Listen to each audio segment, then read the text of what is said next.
You know, delivering excellence is more than just 18 wheels moving products around the country. Trucking is complex, and its people are passionate.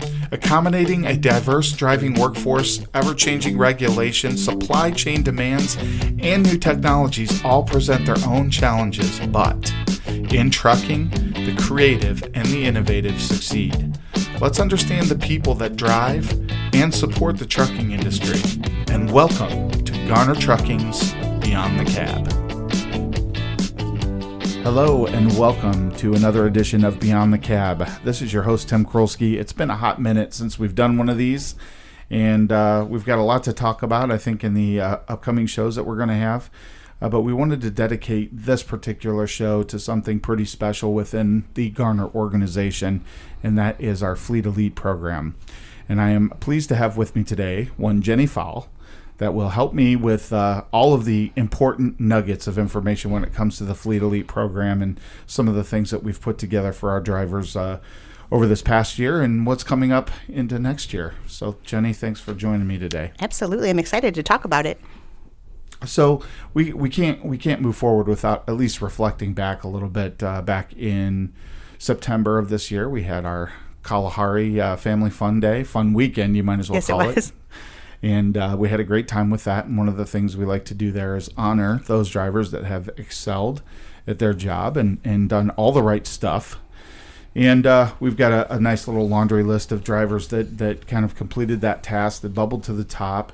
And I wanted to just talk a little bit about some of those drivers and what they did to get there. And I think there's a lot of, I guess, let's say some common things, Yes. categories. The calling off, the never lates, hours of service violations, not having hours of service violations. Yes, no hours of service violations. Yeah, and no accidents or citations. And I think the majority of the Fleet Elite, obviously, they all have to fall into that category in the first place, right? Yes, I found that to be very interesting when I finalized this list, that the top four and the Rookie of the Year, like you said, no call-offs, they've never been late, they had no hours of service violations, no accidents or citations. I mean, all fantastic reasons that they should be part of the Fleet Elite. They almost look like twinsies when you start to take absolutely. a look at some of those numbers. And that's, of course, always been the challenge. The Fleet Elite program itself, we've been working on this for a number of years now, and we just keep fine-tuning and changing year after year. We make adjustments and try to continue to keep some balance. And a lot of that has to do with the styling and the type of jobs that our drivers have, the amount of days that they're away from home versus other drivers that might get a little frequency. So that way no one gets disqualified versus someone that's either on the road for a short time or a long time. We don't want any of them to get disqualified for that reason. Absolutely. I think it's you can be a fantastic driver regardless of how and when and where you drive. But these numbers were really good ways to show why these folks are at the top. So as far as the drivers that were on this list this year, the award winners, would you say, what are the things, the categories that make that individual at the top stand out versus the ones below, and then even ones that we also have our drivers to watch? What are the differences that you see there? Well, when I looked at the top driver, Mr. Chris Mann, who was our driver of the year in 2022, he had a couple different things from the rest of the pack that really stood him out. He used cruise control very consistently, and I know just speaking with James at the shop that's a good way to show performance of the vehicle, as well as just really intentional things that he's doing to be good with the equipment and to maximize his time. He had one critical event for the entire year, and critical events are things like hard braking, stability control, excessive speeds.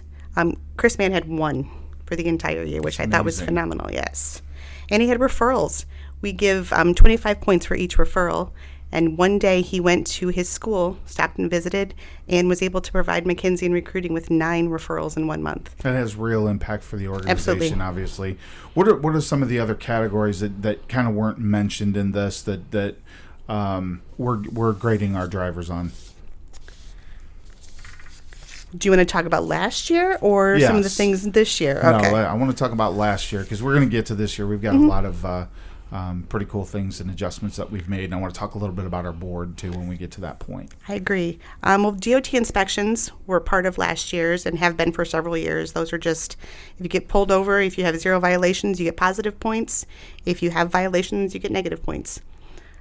Again, not everybody can receive that. Just it's based on, I guess, the luck of the draw, depending on which side of that coin you fall on. That is one of the kind of the hot topics and one of the things that we absolutely debate when it comes to the next year's program and what that's going to look like, because some drivers just luck of the draw, they don't get pulled over, they don't and so is that a situation where those drivers are just they've done a better job?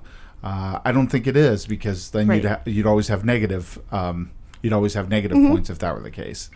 So It's definitely an argument we've heard back and forth, because we really do try to find the things that can be fair across the board. yeah, and Don't this is one of those. It's Yep. it's a little tougher to call. So, But I think it's important, because if you've done your pre-trips and your post-trips, and if you've done all that correctly, you're going to get those positive points right. and make some money. Right. Because we also offer $100 for a $75 for a clean, $75 a for clean a clean one. inspection. Yep. 100 for hazmat. Yeah. So it's good in all the ways. Yeah, in a bunch of ways. You get on-time deliveries is another one, and that's you're in control of that. And Yes. obviously, if there's act of God situations, or we wouldn't penalize a driver for anything like that. Yes, we definitely look at these case by case, especially late loads, accidents and incidents that happen. Safety really takes a look at that to make sure that if it's not your fault, we're not going to penalize for that. Yeah, just and because we want to be fair about it. absolutely. So things like traffic citations, accidents, smart drive. The cameras, now that we've had those for a couple of years, we look at that score every month. I send videos to Mark for the month, and he'll take a look and decide if it was legit or if it wasn't. Because, again, we don't want to penalize for something that isn't truly a safety issue. Yeah, it's definitely more about we want to be on the reward side of things, but you've got to have some sort of an even up. Yes. So if you have the good and the bad, there's got to be some detraction when those things happen, but we certainly want a reward for good behavior. Yes, that's very important. Cruise control, we talked about that. Let's see. Late loads, call-offs. If you have a problem at a shipper or receiver and a customer takes the time to call in, that's some negative points. Or if they call in and have really glowing things to say about a driver, those are some good positive points. Mm-hmm. But again, those are things Random that event. can... Random, yes. Random event. It can happen. So those were the big things from last year. Okay. I appreciate that. I think, in our conversation today, I think we're illustrating a little bit some of the flies in the ointment. Not that they're necessarily trouble areas, but we want to keep things in the vein of this is something we can measure. This is something we can identify as driver performance. It's unequivocal. There's no argument as to whether it happened or not. And it's been something we've been fine tuning for years. It's very difficult to look at it year after year and say, okay, this works, this doesn't. And we've had some conversations where, trying to take that personal opinion out. So somebody made me mad today, so obviously he should get a ding for it. And that's trying to eliminate all those little personal nuances where we have all of this data. I mean, we have so much data available, so we are trying to use it most efficiently and be fair across the board without that personal opinion side to it. So it definitely leads us to the conversation about our committee or our board for the Fleet Elite program. We sit and we meet a couple of times before kicking off the next, and then certainly towards the end as we get ready to build the following years. We want to come back, circle around, and see what's working, see what's not working. Who's on that committee? Well, this year I was excited that we added someone from our operations team. Matt, who is the driver manager, was part of the committee this year, and we added a driver. So I thought both of those perspectives were really important because throughout the prior year I would get phone calls from drivers and feedback from dispatch saying, hey, what about this? What about this? So those folks need to be part of this conversation because they see things that I don't see or that you don't see. Exactly. I think that input, especially this year, was pretty invaluable. Agreed. As we made some adjustments to the program. Along with that, we've got our recruiter and our safety director are involved with that. And of course, you and I are both a part of that mix as well. But we want to keep a very fair balance and make sure that what we're doing, what we're grading on, is the right things to grade on, and that our winners at the end of the year are true winners. That it's not some kind of fabricated, like you said, playing favorites type of prize. And I think we've done a great job of putting that together and continue to change it. Yeah. I mean, every year we've made some changes and adjustments. So as we go headlong into 2023, what are some of the things that are going to be different with Fleet Elite? What are the adjustments that we've made to the program for this year? We made some significant changes, I think, just based on the feedback. Like I said, it was great to have the driver and operations and safety and recruiting, their feedback. And a couple of the big things that we changed, we added a whole other category called efficiency. So right now, operations tracks the number of hours that a driver drives compared to the number of hours that they have available. And operations, at least, looks at this to make sure that everybody's using their hours efficiently, making sure they're getting to the customer when they need to, and there's not any drivers that are lagging behind. And if there are, they look into this to make sure that there's not something on the customer end that maybe we can fix to help them make the most of their day. There's a lot of variables that go into that particular number, and the other side of all that is you don't want to have things be lopsided either. So if we've got some drivers that are a little lighter as far as our usage of hours, we want to make sure we're taking advantage of those opportunities to get them up to speed and along with everyone else. And obviously we all kind of learn at our own pace. So those rookies that are out there, they can get some experience and get an understanding of what it's going to take to get into that Fleet Elite program. But we try to keep some balance with that. But good point, the customer side of things, if we've got some commonality with drivers going in and out of locations and we can see there's significant hours being used, but it's not driving hours, that makes a big difference. Yeah, if you're sitting, you're not making money. So I think operations is being very thoughtful on making sure that if a driver can run, that they are, so that they want them to make money. Absolutely. I mean, that's so that's one of the numbers that we look at for this program as well as operationally for dispatch. And paperwork. Turning in paperwork is an important part of the job. And we decided to choose payroll. So if you don't turn in your payroll by, I believe it's Tuesday at noon, correct me if I'm wrong. No, that's correct. If you turn that into Brad after that, or if Brad has to chase you down for your payroll for the week, you're going to get some negative points. You'll get positive points if you turn it on time. Just turn your payroll on time, you're going to get some positive points. I will tell you in the last couple of months that we added this, there's been maybe 3 or 4 that Brad has had to find. So we've put some negative points on those folks. And that's your payroll. Yeah, well, yeah, it's your payroll. It's also our way of being able to bill in a timely fashion, keep money flow going, and both are as equally important. So yes, those are 2 big things for efficiency category. We also added monthly truck washes.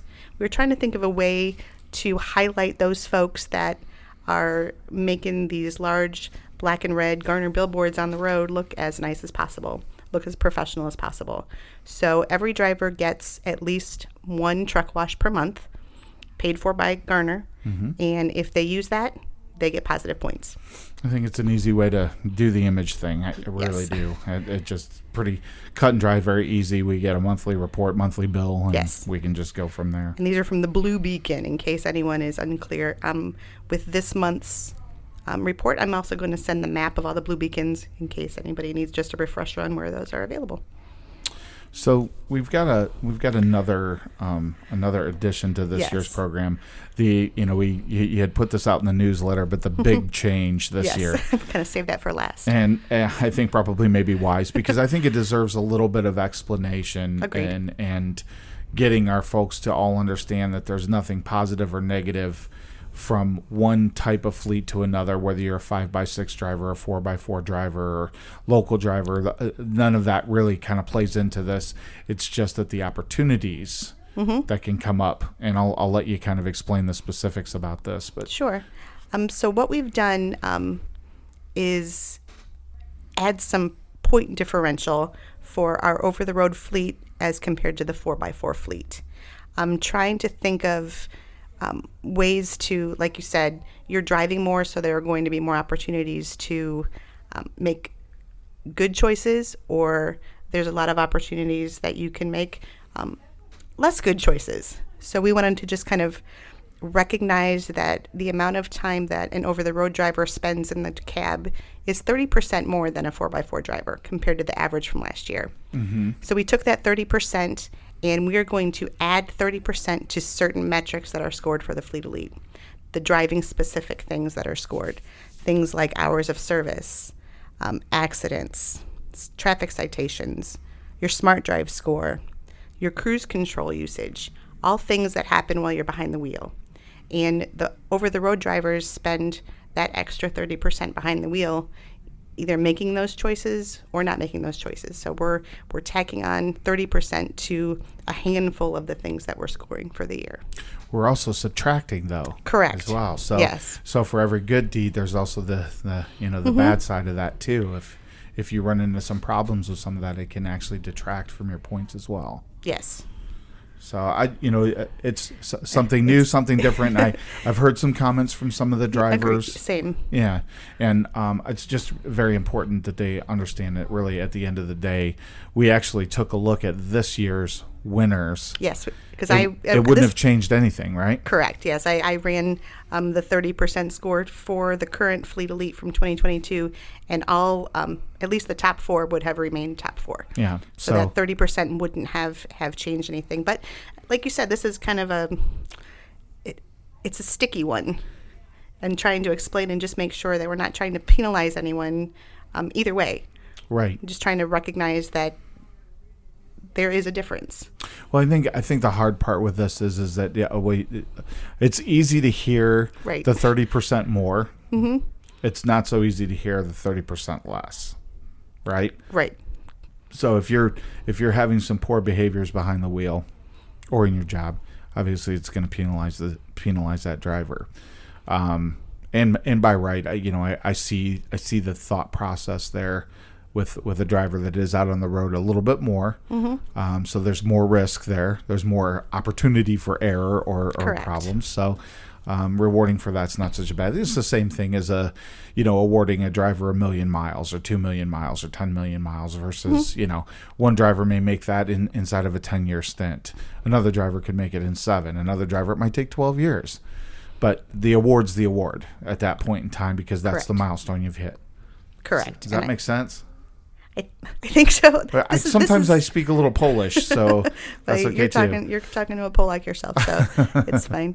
But yeah, this one was just it makes sense on paper. So hopefully, if anybody has questions or concerns, I still encourage people to call all year. I mean, if you get your report and say, "Hey, wait a minute, something's not right," or this doesn't seem right to me, explain it to me. I'm happy to explain what I can in my way, and we can get answers or at least resolve. I want to make sure that everybody feels secure in this program because that's what it's intended for. Yeah, we don't want it to be kind of a puffy type program. We want it to have real teeth and mm-hmm. that it says, okay, these individuals really are the best of the best. Mm-hmm. Agreed. Right.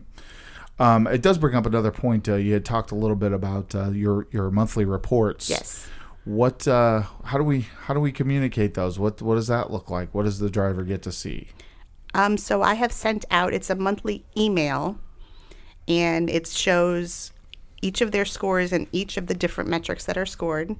It shows their score for total, the fleet's high score, and the fleet's low score.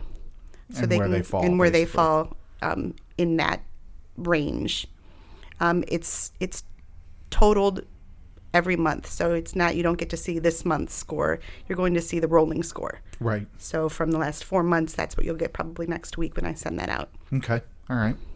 I think that's the other piece too, is you want to be able to keep track of that all year long, so that if you care about it and you're competing, you can do that. And we know we have drivers. We do have some competitors. That is for sure. I get those calls every month. They've got questions, and they're going to get them answered, and make improvements and changes where they're necessary. And we appreciate that kind of that attention to detail and that attention to the effort. I think so, and I think especially over the last few years with this particular program. I think drivers are paying attention, and they want to reach these milestones. I mean, Garner offers a pretty good incentive to be part of the Fleet Elite, and I think it's a great way for people to manage their driving, and good ways to look at ways that they can improve.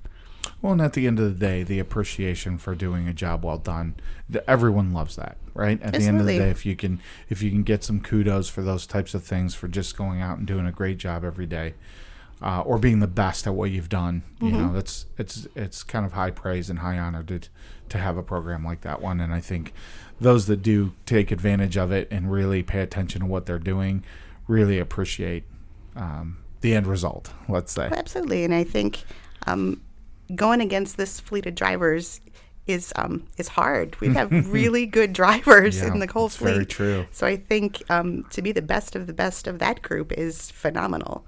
And if you want to reach that, I think it's attainable. Yeah, and it should be. And that's, I think, the point of bringing that board, that committee together every year, and making sure that we've got this right, that we've got the fair balance.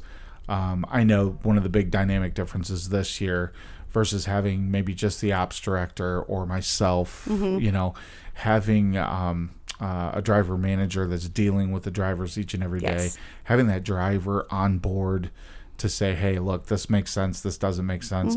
And even after the fact, being able to get that feedback. And Jenny, you do a great job of bringing that stuff back and saying, hey, this is what I've heard, this driver said this, and keeping track of that stuff, so as we get into the following years, we can make those adjustments and make changes as they're needed. Well, I've gotten calls from drivers that get that report and say, hey, I didn't have this thing happen. Why do I have an accident showing? Or why do I have this? And in some cases, we've taken that off because it was either put on wrong, or it needed to be relooked at.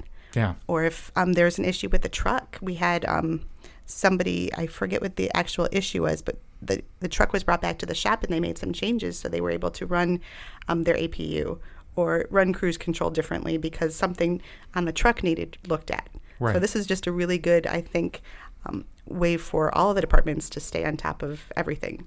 Well, it goes back to that whole communication piece. It's like you don't know what's wrong until you communicate it. Right. And in some cases, you can be doing everything right, and it's still not enough.